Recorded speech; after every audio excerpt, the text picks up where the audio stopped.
Public ఎప్పటి లెక్కనే ఇయ్యాల సుతం మీకోసం కొన్ని లిల్లిపుడు వార్తలు పట్టుకొచ్చిన ఇక అవి కూడా చూద్దురు పాండి.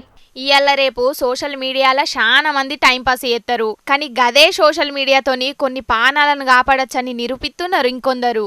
ఇగో మైబాద్ జిల్లా కేంద్రంలోండే గీ చిన్న బుజ్జికి పానం బాగలేక ఎవ్వలకు రాని కష్టం వచ్చిందట. బుజ్జి ట్రీట్మెంట్ కోసం గిళ్ళ అమ్మ నాయన ఉన్న ఇల్లును కూడా అమ్మేసిండ్రట.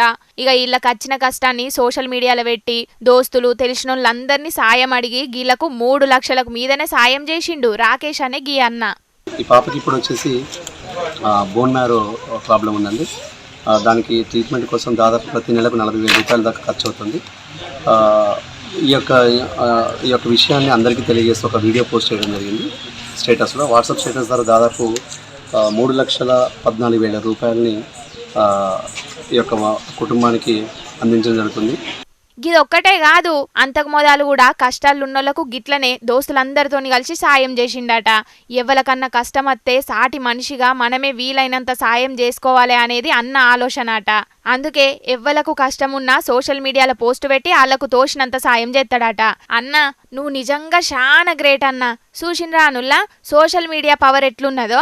సోషల్ మీడియాలో టైంపాస్ చేసుడే కాదు, మనం దలుచుకుంటే నిండు పానాలను కూడా కాపాడచ్చు. కానీ ఈడ చెప్పుకోవాల్సింది ఏందంటే కష్టాలున్నది ఎవలో తెలవకపోయినా అరే సాటి మనిషి కష్టాలున్నాడని తోచినంత సాయం చేసిన సోషల్ మీడియాలో జనాలు కూడా నిజంగా చాలా గ్రేట్ అబ్బా.